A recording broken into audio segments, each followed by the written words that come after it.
రాత్రి 11 గంటలకు పడుకుంటాడు పిల్లడు. 11 అయినా పడుకోడు, కాలేజీ కురాడు పడుకోడుగా. తల్లిదండ్రులకు నిద్ర వస్తూ ఉంటుంది.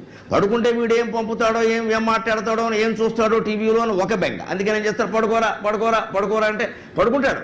దుప్పటి కూడా మూసికెడతాడు. కానీ తర్వాత ఓ పావు గంటకు చూస్తే ఆ దుప్పట్లోంచి ఒక దివ్యకాంతి.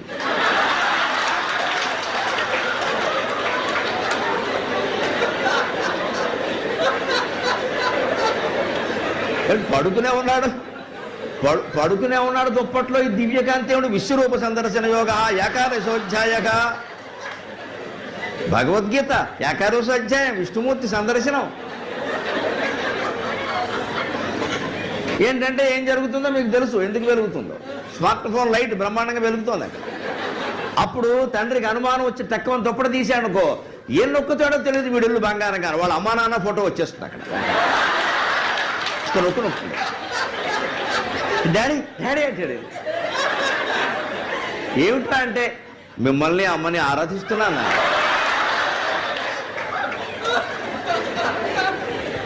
అదేమిట్రా దుప్పట్లో ఆరాధించాలా? దీన్ని దుప్పటి ఆరాధన అంటారమ్మా. కార్తీక మాసంలో చేస్తే మహాపుణ్యం. పాపం మీ అమాయకపు తండ్రి తల్లి ఏమిటమ్మా వాడికి నేనంటే చాలా అసలు ఇంతకంటే వెర్రాడు కూడా ఉన్నాడు ఇక్కడ. ఎందుకంటే వీడు ఇంజనీరింగ్ చదవలేదుగా, వాడు చదివాడు. కానీ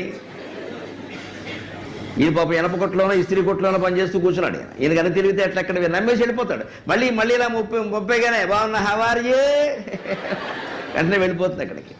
didn't see my message, why not responding? ఇక్కడ అర్ధరాత్రి 12కి రెస్పాండింగా.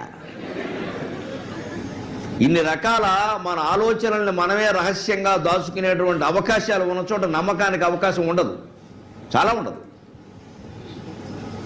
అందుకే ఇవాళ ఏది నిజమైన ప్రేమో తేల్చుకోవలసిన అవసరం మాకు లేదమ్మా. మేమన్నీ ఆస్వాదించాం, అనుభవించాం. భగవంతుడు ఎప్పుడు పిలుస్తాడని చూస్తున్నాం, దానికి సిద్ధంగా ఉన్నాం. అది వేరే విషయం.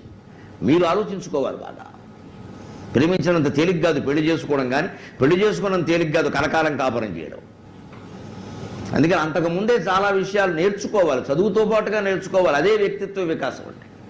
పోనీ ఉపాధ్యాయులు ఏమైనా విద్యార్థుల్ని ఉరికే ఉచితంగా అలా అభిమానిస్తారంటే ఎవరు అభిమానిస్తారండి? వాళ్ళకి 2 కావాలి, బాగా చదవాలి. పైగా మా ఉపాధ్యాయులకు లక్షణం ఉంటుంది, నేను ఉపాధ్యాయుడు